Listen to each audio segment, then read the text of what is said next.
ہم ایک دفعہ پھر میدان حشر میں کھڑے تھے. بچوں سے متعلق نائمہ کا سوال میرے کانوں میں گونج رہا تھا.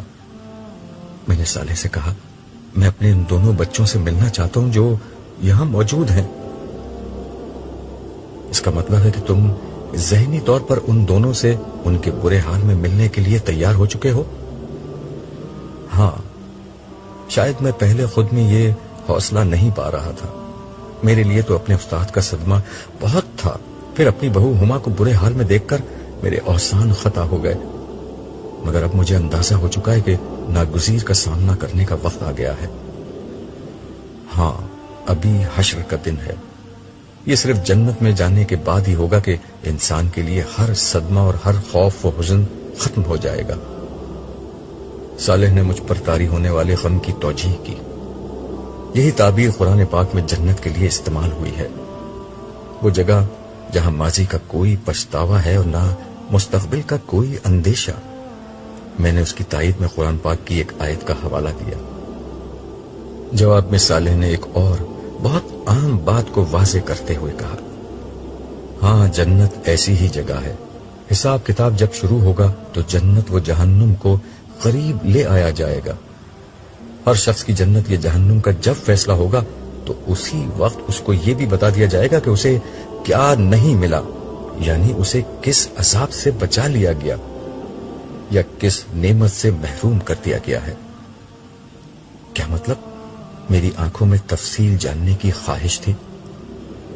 مطلب یہ کہ ایک شخص کے بارے میں اگر جنت کا فیصلہ ہوا تو اسی وقت اسے یہ بھی بتا دیا جائے گا کہ جہنم میں اس شخص کا ممکنہ ٹھکانہ کیا تھا جس سے اسے بچا لیا گیا ہے. اسی طرح فیصلہ اگر جہنم کا ہوا تو اس مجرم کو یہ بھی بتا دیا جائے گا کہ جنت میں اس کا ممکنہ طور پر کیا مقام محفوظ تھا. یہ تو خود اپنی ذات میں ایک بہت بڑا عذاب ہوگا. ہاں، اہل جنت کے لیے سب سے بڑی اور پہلی خوشی اس جہنم سے بچنا ہوگی، اور اہل جہنم کے لیے سب سے پہلا عذاب یہ پچھتاوا کہ کس اعلیٰ نعمت اور عظیم درجے سے وہ ابدی طور پر محروم ہو چکے ہیں.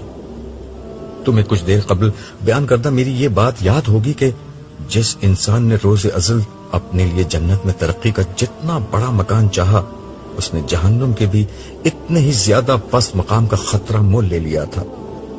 سو آج اس کا نتیجہ یہ نکلے گا کہ جنت میں اعلیٰ مقام ملنے کی مسرت کے ہمراہ جہنم میں سخت ترین عذاب سے بچنے کی نوید بھی ملے گی، اور جہنم میں پست ترین مقام کی مصیبت کے ساتھ جنت کے اعلیٰ ترین درجات سے محرومی کی حسرت بھی اسی تناسب سے زیادہ ہوگی. میرے خدایا، میرے منہ سے بے اختیار نکلا. ہم یہ گفتگو کر رہے تھے اور آہستہ آہستہ چلتے جا رہے تھے. حشر کے احوال ابھی تک وہی تھے یا شاید کچھ سخت تر ہو چکے تھے. وہی رونا پیٹنا، وہی پریشانی و بدحالی، وہی حسرت و ندامت، وہی اضطراب، وہی بے چینی، وہی حزن و مایوسی. ہر چہرے پر سوال تھا مگر جواب کہیں نہیں تھا، مگر سکون کہیں نہیں تھا. اسی میدان میں ایک جگہ دو لڑکیاں پتھریلی زمین پر بے یار و مددگار بیٹھی ہوئی تھیں. دونوں کی آنکھیں بری طرح سوج رہی تھیں. صاف لگ رہا تھا کہ روتے روتے ان کی یہ حالت ہو چکی ہے. نڈھال جسم، پریشان چہرہ اور مردہ آنکھیں. ان کے دکھ کی کہانی ان کے چہرے پر دور سے پڑھی جا سکتی تھی. ان میں سے ایک زیادہ بدحال لڑکی دوسرے سے کہنے لگی، لیلا، مجھے یقین نہیں آ رہا کہ یہ سب کچھ سچ ہے. انسان موت کے بعد دوبارہ اس طرح زندہ ہو سکتے ہیں؟ دنیا کی زندگی کے بعد ایک نئی دنیا شروع ہو سکتی ہے؟ نہیں، مجھے یقین نہیں آتا. کاش یہ ایک بھیانک خواب ہو. کاش میری آنکھ کھلے اور میں اپنے ٹھنڈے ایئر کنڈیشن بیڈ روم کے نرم و نازک بستر پر لیٹی ہوئی ہوں، اور پھر کالج آ کر میں تمہیں بتاؤں کہ آج میں نے ایک بہت بھیانک خواب دیکھا ہے. کاش یہ خواب ہو، کاش یہ خواب ہو. یہ کہتے ہوئے وہ بلک بلک کر رونے لگی. لیلا نے روتی ہوئی آسماں سے کہا، یقین کرنے نہ کرنے سے اب کیا فرق پڑتا ہے؟ یہ خواب نہیں حقیقت ہے.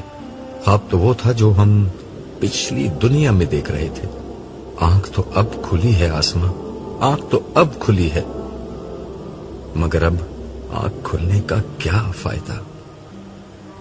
کچھ دیر کے لیے خاموشی چھا گئی.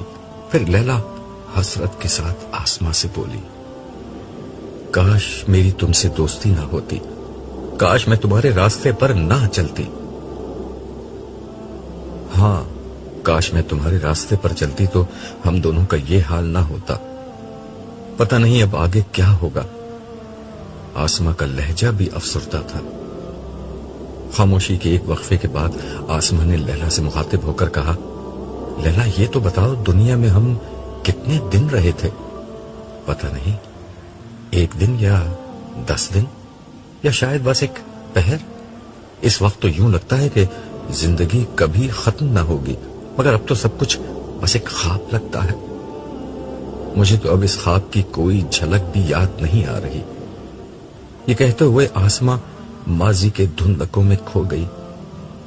شاید وہ ماضی کے ورق الٹ کر کوئی ایسا پہر ڈھونڈ رہی تھی جس کی یاد آج تسلی کا کچھ سہارا بن جاتی، مگر اس کی یادداشت میں کوئی ایسا پہر نہیں آیا. جو کچھ یاد آیا وہ خود ایک فرد قرارداد جرم کی حیثیت رکھتا تھا. میں آج قیامت لگ رہی ہوں نا.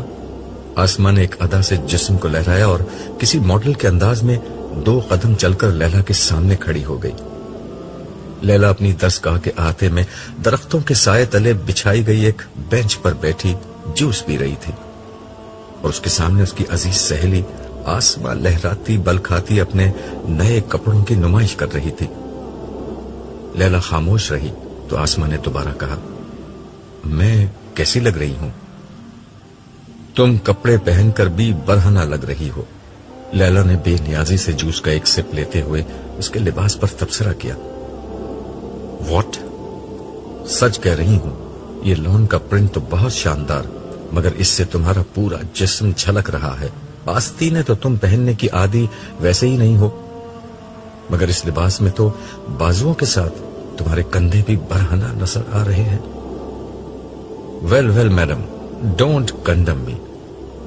میں نے آپ کے کہنے سے یہ ایسٹرن ڈریس پہنا ہے، ورنہ مجھے صرف جینز اور ٹی شرٹ پسند ہے. یہ آدھی بات ہے. پوری بات یہ ہے کہ ٹائٹ جینز اور چست سلیو لیس ٹی شرٹ. اور کیا یہاں برقع پہن کر آؤں؟ آسماں نے طنزیہ انداز میں پوچھا. آسماں، یہاں لڑکے بھی پڑھتے ہیں، ہمیں محتاط رہنا چاہیے، یہ ہماری ذمہ داری ہے. لیلا نے اسے ناصحانہ انداز میں سمجھاتے ہوئے کہا، سوری، یہ تمہاری رائے ہے، ورنہ ذمہ داری تو ان لڑکوں کی ہے کہ اپنی نظریں جھکا کر رکھیں. کوئی مولوی انہیں یہ کیوں نہیں بتاتا؟ یقیناً یہ ان کی ذمہ داری ہے، مگر کیا ہماری کوئی ذمہ داری نہیں ہے؟ لیلا کے اس جواب پر آسماں تنک کر بولی، کیا ہم اپنی پسند کے کپڑے بھی نہ پہنے، خوبصورت بھی نظر نہ آئیں؟ ضرور پہنو اور ضرور خوبصورت لگو، مگر حیا کے دائرے میں رہتے ہوئے. بس کرو یار، یہاں ایک میڈم شائستہ ہیں جو ہر وقت ایسے ہی ماڈسٹی پر لیکچر دیتی رہتی ہیں، اور دوسری تم ہو. سنو، ان کے نقش قدم پر مت چلو، ورنہ ان کے جیسے ہی انجام ہوگا. ساری زندگی گھر بیٹھی رہ جاؤ گی ماڈسٹ بن کر، تمہاری بھی کہیں شادی نہیں ہوگی. آسماں، بری بات ہے، اتنی اچھی اور نیک ٹیچر ہیں اور تم ہو کہ ان کا مذاق اڑا رہی ہو. ان کی شادی نہیں ہوئی تو اس میں ان کی ماڈسٹی کا نہیں، ہمارے معاشرے کا قصور ہے. ارے چھوڑو یار یہ فضول بحث. یہ دیکھو، یہ جو لون کا پرنٹ میں نے پہنا ہے وہ سپر ماڈل ایکٹریس چمپا نے لانچ کیا ہے، اور اس کا ڈیزائنر بھی انٹرنیشنل شہرت کا مالک ہے.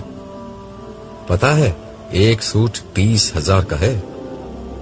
تم نے تو ایگزیبیشن میں جانے سے انکار کر دیا تھا، مگر وہاں بڑا مزہ آیا. آخر میں فیشن شو بھی تھا، اسی میں چمپا نے یہ اسٹائل پہنا تھا جیسے میں نے کاپی کیا ہے. تم بھی بنوا لو، اور اس کے بعد میرے گھر والے مجھے گھر سے نکال دیں گے.